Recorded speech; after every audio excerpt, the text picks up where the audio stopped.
The story takes us to the main square of a tribe with a pretty rustic old-school vibe. From a distance, we see a group of guys surrounding a girl, while one of them says she's still shaking. As we get a closer look, we realize she's a fox girl, and a guy tries to get handsy with her. All of a sudden, our protagonist wakes up, screaming for no one to touch him.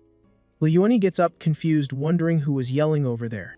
Clutching his head, our hero complains about being dizzy and wonders where he is.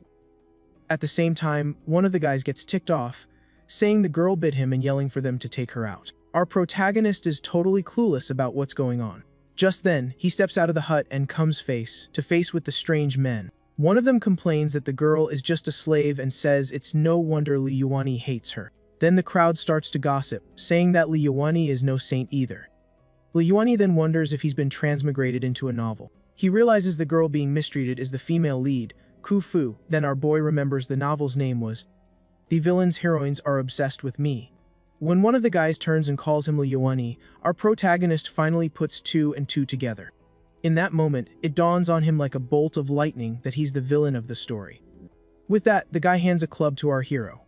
He says the runaway slave has been caught, and now it's Leone's turn to deal with her. The protagonist thinks to himself that the villain in the novel only lasted for 3 days, and that this is a total rip-off. A bright light appears. A massive pillar of energy descends from the sky. A floating sphere then appears and introduces itself as Ding, the plot system. The system explains that our boy's mission is to reform the villainesses so they fall in love with him. Leone is shocked and asks if the system got the story wrong. Ding warns him that if a villainess's corruption value reaches 5 stars, it's going to be game over for him instantly. The system then alerts him that the female lead's corruption value is rising way too fast. One of the guys finds it odd that Leone is just standing there and tells him to watch his performance. He strikes her. Our protagonist yells, asking what in the world he's doing. The guy is startled by the protagonist's shout. Leone then steps in front of the girl and says he'd like to see who dares to bully her. Out of nowhere, a green-haired woman shows up with a smug tone. She seems surprised to see Leone protecting Kufu. The system warns that the corruption value is rising even faster, and our hero can't figure out why. Leone calls himself an idiot for not realizing that he is now Kufu's biggest enemy. With that in mind, he completely changes his strategy. Our protagonist says the girl is his and that no one has the right to interfere. The guys conclude that Leone hasn't changed and is just being possessive. Our boy then tells everyone to stay away from her and threatens anyone who dares to touch her again. The fox girl finds this suspicious, looks over at her. The girl is confused by his attitude and eyes him warily. He then tells her to hurry up and go back home while the system congratulates him. Our protagonist yells at her, asking if she thinks he's a patient man. The girl clutches a sharp rock in her hand. Kufu gets up and faces the protagonist with a look of distrust. Our hero and the fox girl turn and walk away, being watched from a distance. The mysterious green-haired woman comments that this Leone is getting pretty interesting. Leone acts like the original villain and threatens the girl, telling her to pick up the pace. The poor fox girl looks exhausted, barely able to stay on her feet. However, she suddenly stumbles and falls. Our hero thinks she's in a pitiful state and that he needs to save her somehow. Back at his place, our boy sits on his bed and talks to the system. He asks the system if there's a starter pack or something of the sort. The system complains that he only has 10 points but opens the item shop anyway. Leone thinks that with so few points, he won't be able to buy anything useful. He then decides to buy a set of women's clothing that costs only 2 points. Our protagonist wonders why she hasn't woken up since it's been 3 days. Suddenly, Kufu begins to slowly open her eyes and the system happily announces that the fox girl is finally awake. Leone is relieved to see that she's okay. He approaches with a bowl of food and tells her to drink up. All of a sudden, her corruption value starts to skyrocket, sending our hero into a panic. The corruption points are rising because she thinks there's poison in it. Leone fakes a cough. He then continues the act and yells for Kufu to drink it all, or he'll make her swallow it himself. With that, the guy hands her the bowl and threatens to throw her out if she doesn't drink the medicine right away. Scared, the girl starts drinking the strange liquid, even though she thinks this is the end for her. After finishing, she asks what else he wants from her. The fox girl then thinks she's going to perish and that there's no way to survive. At this, she grows desperate and thinks it would be better to end things herself. Our hero realizes what she's planning and threatens her, saying not to even think about it. He leaves a plate full of food for her. As he leaves, a green snake watches her and questions him about the clothes and the food. The reptile then begins to glow and change shape while thinking about our boy. The snake transforms into a woman with green hair and a stunning figure. She remembers feeling something different about him, but thinks it's probably nothing. Other fox girls appear and call the woman Jenny to come pick some fruit. Jenny agrees and gives the other girls a wicked smile. Liuani asks the girl if she even deserves food. He says she looks like she's been digging through the trash and tells her to hurry up and change her clothes. The protagonist threatens her, saying that if she leaves a single crumb, he'll dump it all on her head. The corruption goes up by 1 point, and the system says she still thinks the food is poisoned. Our hero wonders just how badly the previous owner treated her. He picks up the chicken leg and says she doesn't deserve to eat it, then devours it himself. Our protagonist then leaves and locks the door, is surprised by his reaction. Suddenly, Fu leaps towards the food our hero left behind. She then starts to wolf down the chicken leg. Eating desperately, she gets emotional. She then starts to cry while continuing to eat, realizing there's no poison. The system happily announces that Fu's corruption value has decreased for the first time. Our boy wonders how the body's previous owner could treat such a beautiful girl so horribly. He looks at his own reflection and complains about his dirty and unkempt appearance. The system explains that the original Liuani's description was very brief and that it doesn't remember it. Then, the system says the novel's character hadn't bathed in 3 months, which totally grosses our hero out. Liuani then accepts his defeat and asks if he can spend 1 point to buy some shower gel. Our boy accepts the deal, and the system hands over the bath items to him. He takes the opportunity to buy a first aid kit for 1 point to take care of the fox girl. The system informs him that all items from the shop can be used forever, which surprises our boy. Our protagonist asks the system if dinner has been delivered to Fu yet. Believing she's already finished eating, he kicks the door to the room wide open. The fox girl gets spooked by him and stops eating. The protagonist wonders why she hasn't eaten yet, and the system reminds him that she's still injured. In a menacing tone, the protagonist scolds her, asking if she dares to leave leftovers. With a creepy smile, he says she'll remember what happens to those who leave leftovers. He gives her a terrifying stare, and she breaks out in a cold sweat, terrified of the protagonist. He sits down next to her while she eats the rest of the food in terror. Our hero then pulls something out of his pocket. Fu believes he's found a new way to hurt her. He grabs her and dabs her leg with a cotton ball, and the poor girl thinks it's poison. Our protagonist thinks it's better for her to believe he's hurting her than for him to try and explain. The protagonist keeps taunting her while she's eating. Liuani then takes her hand and tends to her injuries, saying that all of her wounds are going to sting. Soon, he finishes treating her wounds. Our hero says he's done applying the medicine and that he's leaving. Fu is surprised and realizes that what he put on her body was medicine. She hurries and yells for him to wait before he leaves the room and leaves her alone. She asks him if this isn't his room. Outside, our hero shivers from the cold and convinces himself that enduring the cold night will be worth it. He thinks that when she wakes up and sees her wounds healed, her corruption value will drop significantly. The system then explains that the score is divided into corruption and affection, and that he only has 7 points left. Our boy confidently says he doesn't need to worry, because he's sure to get a ton of points when Fu wakes up. Suddenly, he hears a strange noise coming from the hut. Furious, he yells that she's an ungrateful backstabber. Liuani is angry that he didn't gain a single point even after helping the fox girl. Our hero gets lost in thought. He then complains about his own smell, and says the original owner of this body was a total slob. Our boy then compliments himself, saying that if he were clean and well-dressed, any woman would fall for him. With this idea, the protagonist decides to take a bath to improve his appearance. He then exchanges 1 point for a bath kit so he can finally get clean. The next day, Fu wakes up to the sound of the door opening and is taken aback. Liuani appears at the door, all cleaned up and smelling great.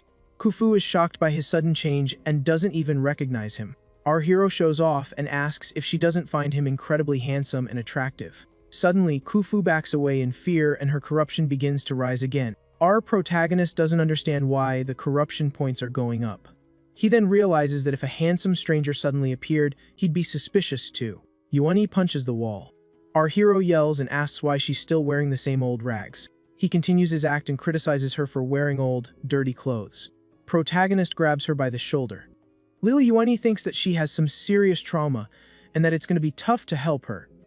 The fox girl looks at him with fear and suspicion.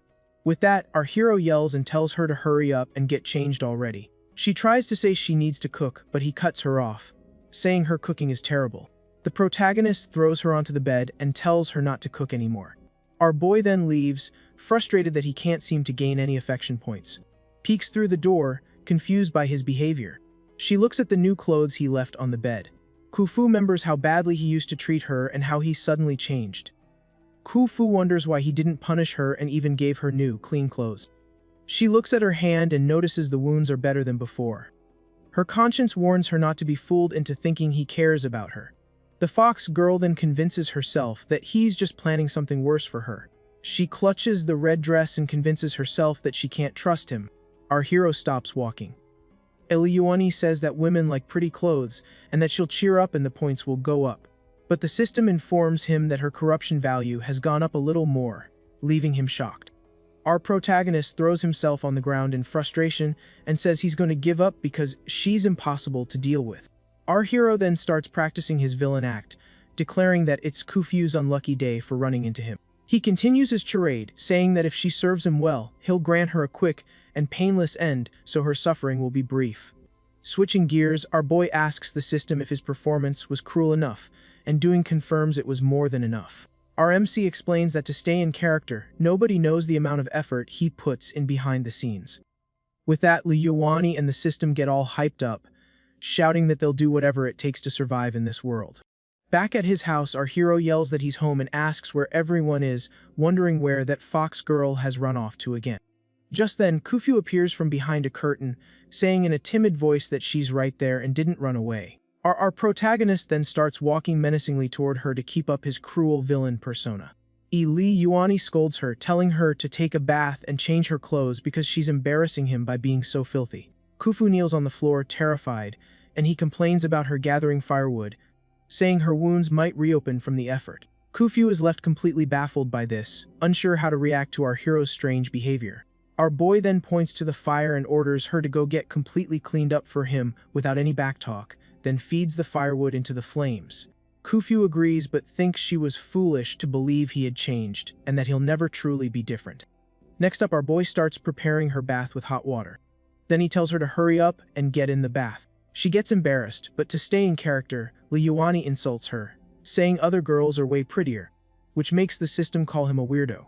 Our protagonist then yells at her to hurry up and get washed while doing confirms he's being weird again. With no choice, Khufu obeys and begins to undress to get into the bath.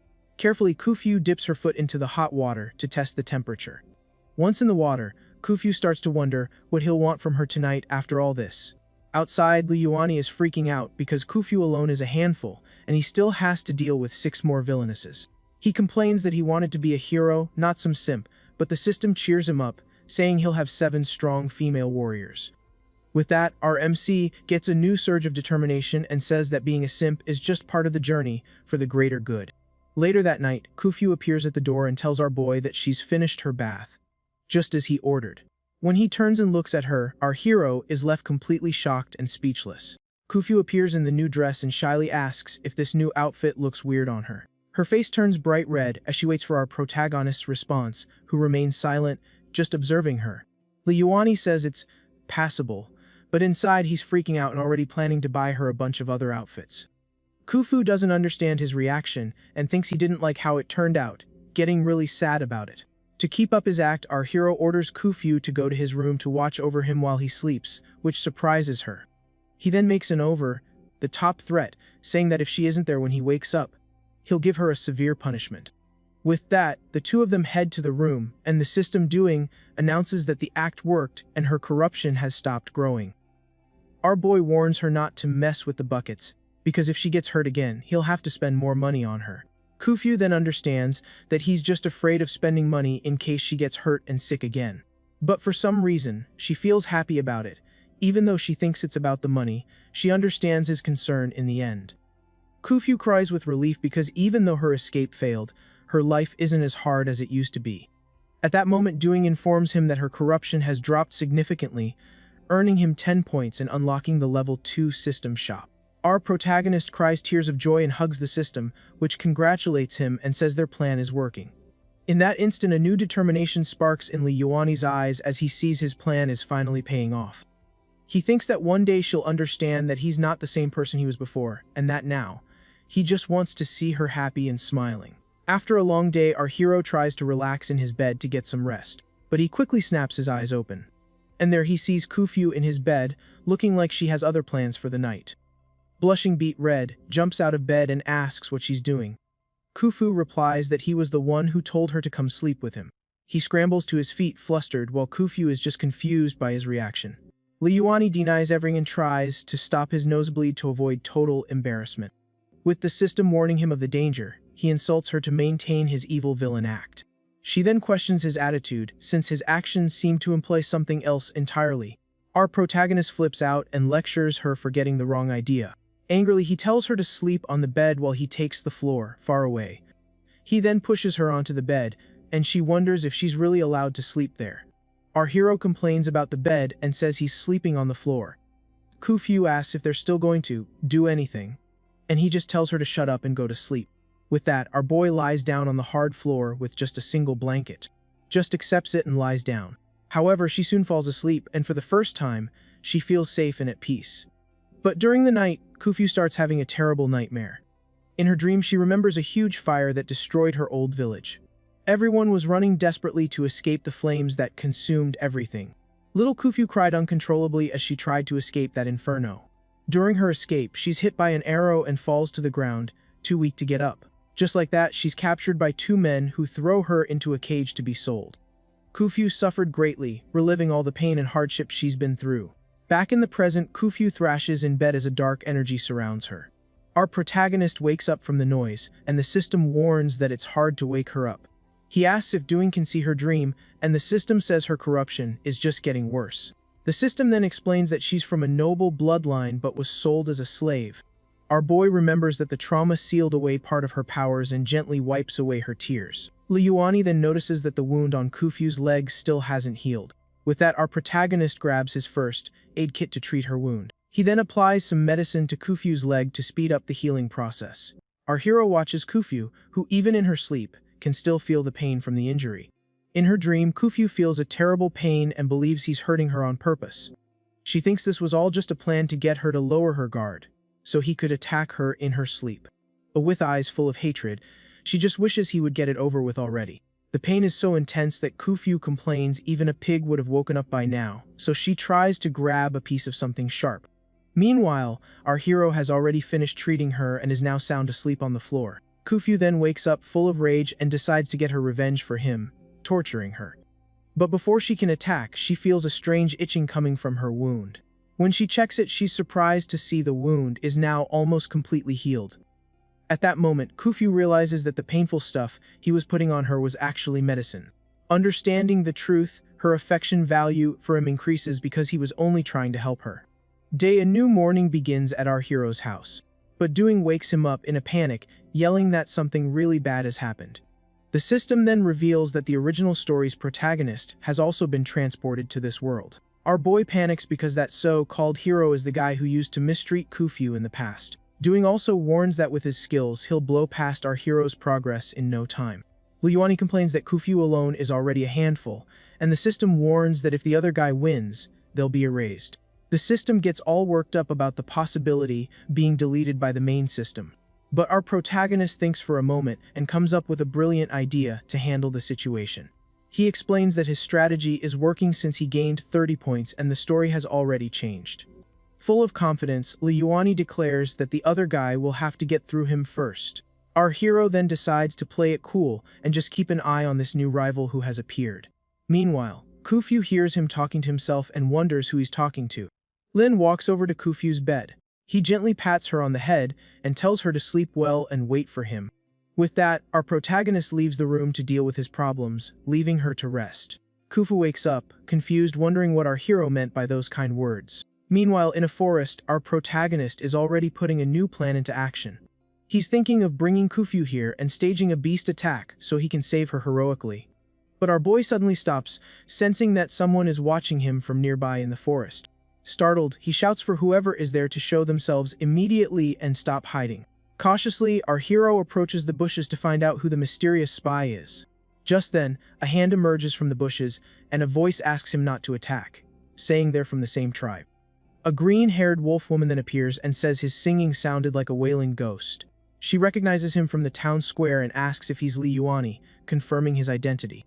Our embarrassed protagonist explains that he was just singing to pass the time and apologizes. The other girls comment that they heard he was ugly, but he's actually pretty cute.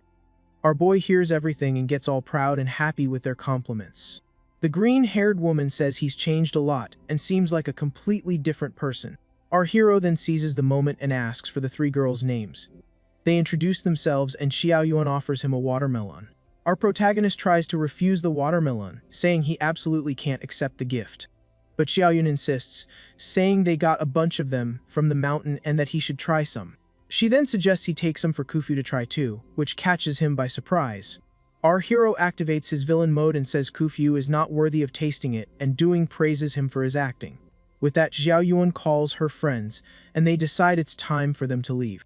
As she says goodbye, Xiaoyuan gives our protagonist one last smile before leaving with the others. Our boy then waves goodbye to them as they walk away. Alone again, he's lost in thought after this unexpected encounter with the girls in the forest. Li Yuani asks the system if there was ever a character named Xiaoyuan in the original story. Doing says no and that his charisma must have attracted other girls, and our hero gets all smug about it. Back in the kitchen, our hero complains that preparing a meal is always a pain. He realizes the flint box is empty and wonders how he's going to light the firewood now. So Liuani asks Doing for help and wonders if he has a lighter he can borrow. The system grants his request, giving him a lighter in exchange for a single, measly system point.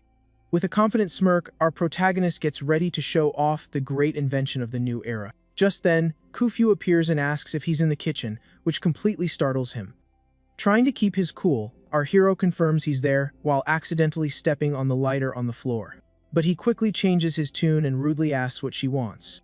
Kufu timidly replies that she came to cook their meal. Li Yuani tells her to get cooking, that he's just practicing how to make a fire without any help. That he starts rubbing a stick against a piece of wood, trying to create a spark. Breaking into a cold sweat, he thinks that making a fire this way is super hard and hopes he doesn't embarrass himself in front of her. Seeing his struggle, Kufu offers to help him and asks him to let her try. With a simple gesture, Kufu uses her magic and creates a flame at her fingertips. Just like that, the firewood catches fire, and our protagonist is amazed at how incredible she is. He explains that although her strength hasn't fully recovered yet, she can still summon a small spark of fire without much effort. Our protagonist is thrilled and gets excited seeing real magic for the first time. Curious, he asks if she needs any hand gestures or incantations to use her magic. Kufu explains that she doesn't, and that she just needs to concentrate her power and sync it with her will. Li Yuani is surprised and asks if she doesn't burn her fingers doing that. With a confused look, she simply replies that no, she never gets burned by the fire. Our hero then fires off a ton of questions about how to learn it and the costs of the skill. Kufu is totally lost and doesn't understand a word he's saying because he's talking so fast. Suddenly, she starts blushing and begins to think our protagonist is kind of cute. But she quickly scolds herself for thinking that, remembering all the bad things he's done to her. Kufu tries to remember how he used to treat her so she won't fall for his act. Meanwhile, our hero asks the system how to concentrate energy to use magic. Kufu thinks that he's been acting differently, and the system offers to trade points for skills.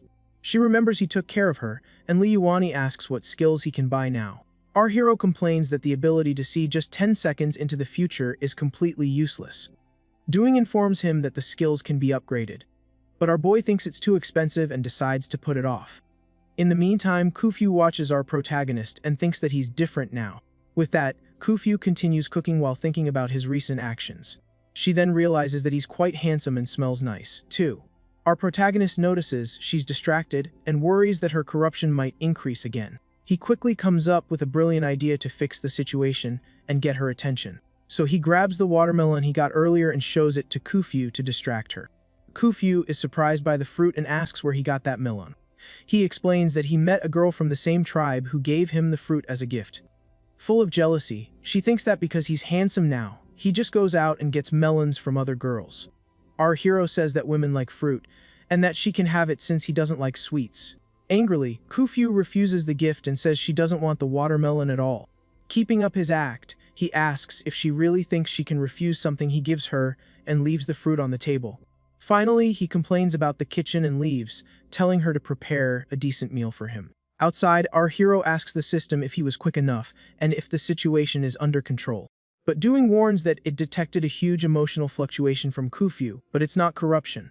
Our protagonist is relieved by this while the system tries to figure out what this new emotion is. Meanwhile, Kufyu is dying of jealousy and complains that he accepts gifts from just anyone while glaring at the watermelon with a murderous look. Inside the house, our hero looks at the system screen with a grim face, not knowing what to do. Then he freaks out when he sees he only has 46 points and complains that there's no way he can improve like this. But Doing calms him down, saying that the 7 villainesses will show up soon, and then the points will come easily. Our protagonist gets excited about the idea and thinks that, if he wins them all over at once, the points will double. With that, our hero starts imagining all 7 corrupted girls and gets all giddy with the idea. But reality hits, and he remembers that Kufyu alone is a lot of work, and dealing with 7 would be insane. Then, in the tribe square, a man makes an announcement to all the locals. The elder explains that the men will go hunting while the women will harvest cotton under the watch of the warriors. Just then, our boy scans the crowd for Kufyu and quickly finds her among the other slaves. Kufyu doesn't look like she's in a very good mood. Li Yuani tries to get her attention and gives her a charming little wink to tease her. But to his surprise, Kufyu turns her head and completely ignores him, leaving him totally shocked by her attitude. Our hero can't believe it and complains that he just gave her a watermelon yesterday, and now this is how he's treated. Watching everyone leave, he wonders how much longer he'll have to keep pretending to be a big, bad villain. Finally, our protagonist complains that winning over women in real life is way harder than it is in the novels. 5 days pass and our hero waits in the square, demanding an explanation for Kufyu's disappearance. The tribe's elder tells him to go away and says he's already sent someone, but Li Yuani wants to know what they found out. The leader calls for the guards.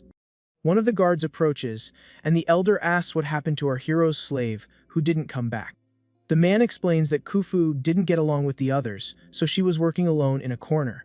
He continues, saying he heard from other slaves that she was taken by someone from the dark tribe.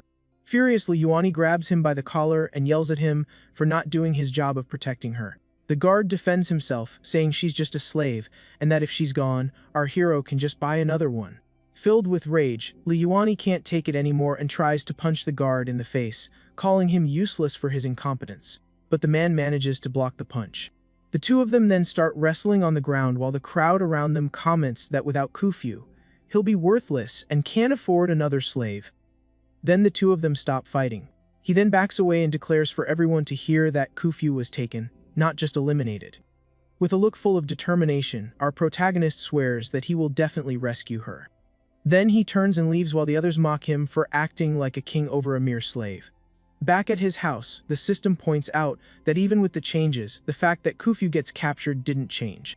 Doing explains that if they rescue her before the original hero does, they'll have the advantage, and our boy agrees. Then we see the city gate, where another pair of reincarnated individuals are discussing their plans. The original protagonist asks his system about the other system he detected in this world. The hero's system, named Shuai Ding, replies that it can't locate the other enemy system at the moment. Shi Tianrui comments that Kufyu's master should have passed on but is still alive and wonders if he's the other user. His system calms him down, saying he's just an extra and that the main story still revolves around him. With a confident smile, the hero says he will rescue Kufyu and turn her into a gentle little lamb. The system agrees, saying that because Li Yuani mistreats her, he's indirectly helping him win her over.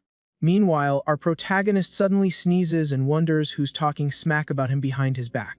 Kufyu is now a prisoner of the Shadow Tribe, a cursed group that's been abandoned by everyone. These people are shunned by all other groups and forced to wander eternally in the dark. That said, one of the girls complains that she's starving while staring down the new prisoner. Meanwhile, Kufyu is still chained up with zero chance of escape. The hungry woman says she can't take it anymore and looks at Kufyu with a wicked little smile. Holding a knife, she gets closer, asking to just slice off a little piece of the young girl. But the leader of the pack stops her, telling her to chill out and endure the hunger for a little while longer. The purple-haired woman takes the knife and remarks that the prisoner they nabbed is actually quite beautiful. She then brings the blade to Kufyu's neck, who just stares back at her with a dead, serious look. The knife even touches the girl's skin, but she doesn't show a single ounce of fear. The leader says it would be a waste to use a knife on a body as delicate as hers. We see the sharp blade resting against her skin as she remains completely motionless. The woman leans in to smell Kufyu, saying she hasn't smelled a perfume that nice in many years. She seems to be reminded of her past. Right after that, the leader starts laughing like a classic villain. Even while being mistreated, she shows her unwavering resolve. The tribe's elder warns him that the Shadow Tribe always prowls around the city, and going out alone is just plain insane. But our hero couldn't care less and says he doesn't need help from the very warriors he just defeated himself. So the leader asks why he would risk so much for Kufyu, since he didn't even like her in the first place. Our guy then answers with conviction that he has a very good reason for needing to save the girl. Suspicious, the elder asks him to share what this supposedly important reason is. In his head, our MC's a main character thinks he needs a really selfish excuse to maintain his whole villain persona. With a smirk, he says Kufyu is his slave and his reputation would be trashed if anything happened to her. The elder gets ticked off at his attitude, and our hero replies that his honor is worth more than anything. Then Liyuani shoves the man, telling him to stay out of it, and threatens him again.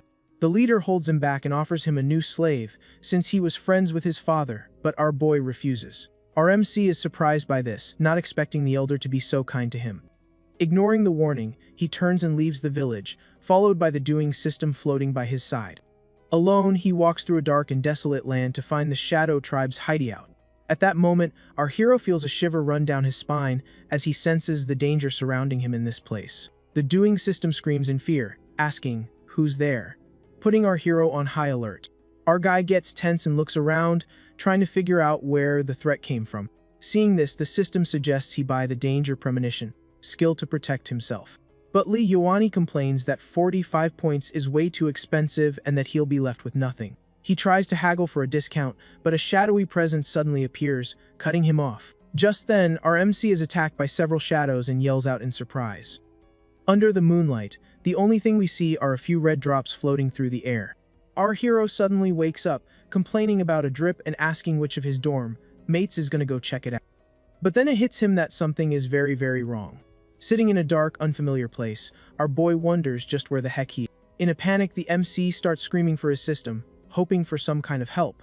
And then the system pops up, congratulating the guy because he's been captured by the story's second villain. Doing then gives him a heads up that the girl is on her way and tries to brace our hero for whatever's. Freaking out, the guy starts looking for an exit, but complains there isn't even a tiny door to slip through. Suddenly, Tyoshi hears a noise and senses that the woman is running towards him. And out of nowhere, a mysterious woman emerges from the darkness and throws herself right at our hero. Upon seeing the new waifu, the guy is blown away by her beauty and thinks, "Yeah, I could get used to this." The girl starts caressing his face, and our boy asks why she's being so gentle if she's supposed to be a villainess. The young woman then says he woke up just in time and tells him she wants to have his baby. This unexpected proposal leaves our protagonist completely stunned and utterly confused. Without wasting any time, the woman starts getting ready for what she has in mind for our. Desperate, Tsuyoshi backs away, saying that for something like that, you need the right place and the right. Trying to weasel his way out, the guy suggests they get to know each other better first, all while worrying about the risk of Kufyu showing up. At that moment, the system warns him that the girl's corruption level has started to skyrocket. Our hero realizes he has yet another problematic villainess to deal with now. The woman throws him back on the ground. He then tries to calm her down, saying he knows a thing or two about this and that she should just hear him out for a second. The young woman stares at him and asks if he really has experience with the kind of thing she wants. Tsuyoshi makes up that it's a technical skill, and they should learn the theory first. But she says she wants to skip straight to the practical part, since her parents were only together for one night and they had her. Startled by her answer, our hero is forcefully pushed to the ground by the girl. She then asks if he has any siblings and why she's an only child. The villainess gets lost in thought, starting to wonder why her parents only had one. He explains that everything needs to be perfect and cries internally, thinking the mission will fail if Kufyu shows up. The system confirms this, stating that in the beginning, none of the villainesses can know about the others. The young woman gets closer and asks him to explain what the right time and place would be. The guy then asks if her parents loved each other, and the woman confirms they were very much in love. He explains that only people in love can have children, and since they just met, they should fall for each other first. And he invents that with feelings, a man becomes supercharged with vigor. The woman gets excited by his explanation and says she knew she'd picked the right person because he knows so much. She then moves closer, determined to have a piece of our protagonist for herself. Our hero gets all flustered. He asks if she didn't hear a word he said, but the woman just confesses that she likes him. The girl reveals she started liking him when she saw him protecting the slaves, and he's shocked to learn she saw him with Kufyu. The doing system gets confused by the situation, wondering what on earth is going on here. She explains that it's okay if he likes her less, because she'll just like him twice as much, and it'll all balance out in the end. Suddenly, a dark reddish energy starts to radiate from the new waifu's body. This energy traps the guy, who screams in fear, asking what the girl is doing to him. The woman then starts preparing for action, showing she has other plans. With a mischievous grin, she says they'll do what he said and tells him to start teaching her already. The woman lunges at him and gets ready to do what she wants with our hero. She's clearly enjoying this situation a whole lot. With that, the girl continues her advances on the completely immobilized guy. All embarrassed, he says it's not right for her to be so aggressive and asks if they can switch. The girl notices he blushed and says her mom taught her that means he's in love. In a panic, our hero thinks he's a goner, because he didn't expect to enjoy this particular point of view. The villainess asks if he's shy and promises she'll be gentle. Suddenly, the protagonist's nose starts having a little pressure issue. He tries to push her away, saying he doesn't need gentleness and that his primordial power is about to be unleashed. Ignoring everything, the woman whispers in his ear, complimenting how warm his body is. She moves in for a kiss, and he wonders if this girl is really a villainess who needs to be won over. The doing system appears, warning our hero not to be fooled by appearances. But the look on the guy's face shows he has completely given in to the situation. The woman then continues with her plan to get what she so desperately wants from our hero. She explains that her mother taught her the best moment is in the heat of passion, and says she's sure she'll be able to complete her objective tonight. Our hero gets all red, thinking that she actually knows way more about this subject than he does. She challenges him, saying if he's a real man, he'll last longer than 30 seconds, and a countdown begins. The woman then continues with her advances and teasing. In complete desperation, our protagonist feels like he's losing control of the situation. Unable to take it anymore, the guy decides to give in, saying he's about to do something illegal. With that, the two of them get down to business, and the unexpected happens. But the doing system warns him that if he has a child with her, she'll lock him up until the baby is born. On top of that, the system asks how he's supposed to complete his mission, which is like a splash of cold water for our hero. He pulls away and tries to explain that what is too rigid breaks easily, and that she'll have to take responsibility. The villainess is completely baffled by his words and doesn't understand a thing he just said. Doing says it knows it stinks not being able to do anything, but he needs to think about the consequences. The system reminds him that Kufyu is waiting for him, and the guy finally snaps out of it, saying he'll think. The woman backs off a little and asks if she bit him too hard. Desperate, our hero wonders what he can do to stop her since she's so determined. Suddenly, our hero remembers something very important that could get him out of this jam. He recalls that her tribe absorbs their partner's energy, and if he doesn't eat first, it's game over. With that in mind, the guy desperately yells that he's starving and wants to eat. The woman is shocked and apologizes for forgetting to feed him, almost causing his demise. The guy smiles victoriously, and the doing system congratulates him on his absolutely brilliant idea. The villainess then gets up and tells him to wait there, while she goes hunt something for him to eat. And just like that, the girl vanishes from the cave in the blink of an eye to get food for her beloved. He thinks about escaping, but Doing warns that if she comes back and he's not there, he's a goner. In despair, the protagonist says he's doomed if he runs and doomed if he stays. So he sits down with the system and asks for help finding a weak spot in the villainess's past. In the forest, the woman finds a massive tiger and immediately prepares for combat. The wild beast roars and lunges at the girl, but she isn't even fazed by the animal's attack. With a single punch, the young woman shows off her absurd strength and takes down the creature that attacked. She then breaks off a tree branch and says she has no time to waste and needs to get back quickly to feed the man she.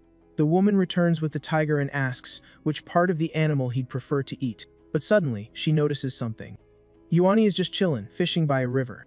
But little does our hero know, 3 women are hiding nearby, watching him. All of a sudden, our boy hooks a fish and yanks it out of the water. But he hears some whispering and wonders what on earth they're talking about. And the Doing system translates that they're discussing how tasty he is. Doing also warns him that they've got their eyes on him and won't give up that easily. So our hero plays it cool and says that 1 fish isn't enough for dinner. He pretends he's going to catch another one, but he actually snags the fish off the ground. Right after, Liuani scrambles to his feet and starts running as fast as he can, clutching his fishy friend. The trio of women starts chasing him through the forest as he makes a run for it with the fish. He then thinks that he needs to rack up points to trade for skills, or he's totally toast. Doing warns him that they're getting closer, now just 13 steps away. Liuani starts to panic because the dark forest is no place for humans. And in the middle of the chaos, our MC trips and face plants right on the ground. Now that he's down, the trio is just 9 steps away from our protagonist. On the ground, Liuani starts to despair, thinking this is the end of the line for him. He tries to get up while Doing continues the countdown of their approaching steps. The distance closes rapidly to just 3 steps, leaving our hero terrified. Suddenly, he hears a slicing sound and wonders if the scythe got him. Our protagonist is so scared he doesn't even dare to look down to see what happened. Then, the Doing system tells him to just turn his head and check out the situation. Very cautiously, our guy slowly turns his neck to see. And what he sees are the 3 women on the ground, but without their heads. But right after, a mysterious shadow appears behind the women's bodies. It's a woman with black hair and red eyes, and she asks why he left the cave. Doing alerts him that her emotions are a total mess, and she's gonna lose it in 3 seconds. The woman's hand starts dripping with the girl's blood as her claws become visible. She then says she has no other choice, and a countdown begins. But when it hits 2, our protagonist runs and gives her a hug. The woman is left completely speechless and surprised. The unexpected hug makes the girl blush deeply, her eyes sparkling. Our hero then thanks her for arriving in time to save him, and she asks why. Liuani shows her the fish he caught and says it was especially for her. She gets all shy and asks if the fish is really for her. Our protagonist says he's a man and can't just live off of her. He should be the one taking care of her. The girl then realizes he wasn't running away, but was actually hunting for her, and he confirms it. She hugs him again and apologizes for misunderstanding, calling him the best man in the world. Back in the cave, she takes out a tiger and promises she'll protect our hero. Meanwhile, our guy sits at a table thinking that if he had run, he would have met the same fate as the tiger currently being carved up. The girl then offers him a piece of raw meat, but he's terrified and just wants to go home. With a trembling hand, our protagonist hesitates to take the piece of meat. She then tells him to eat up, because after dinner, they're going to mate. Liuani breaks into a sweat and says there's no way he's eating raw meat. The woman gets furious because to her, not eating the meat means he doesn't want to mate. He then says he really wants to mate, but eating raw meat will make him sick and ruin the whole mood. The girl gets suspicious and asks if it's true that people from the wolf tribe don't eat raw meat.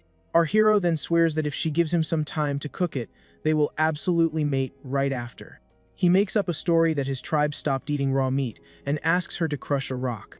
She seems to go along with the idea. So she starts shaping the rock into a pan while our guy brings over a bowl. Liuani fills the stone pan with water from a waterfall inside the cave. Our protagonist then asks the system if the seasoning for cooked meat is any good, and Doing shows him a packet of seasoning for cooked meat that costs 1 point. Meanwhile, the woman returns with a pile of firewood, looking very impatient. He asks for help to deal with the fish, but all she wants to know is when they're going to mate. Our hero then places the stone pan on top of other rocks to make a makeshift stove. The girl sits on the ground and asks again if it's ready yet. He replies that it's almost ready and assures her it'll be quick. MC pulls a lighter out of thin air to start the fire, and he uses the lighter to ignite the firewood under the stone pan. Seeing the flame, the girl is completely shocked, her eyes wide. She then gets spooked and jumps back, scared of the fire that was just lit. Meanwhile, our hero is happily singing while stirring the pan with a leaf. But Doing tells him to stop singing and look at Deng Tingshuang, who has a sinister vibe going on. She's sitting there, trembling with fear and with a not-so-friendly look on her face. Our protagonist gets confused and starts sweating bullets, not understanding a thing. She then accuses him of doing all of this just to light a fire and finish her off. The smoke makes her cough, and she seems to be feeling really sick.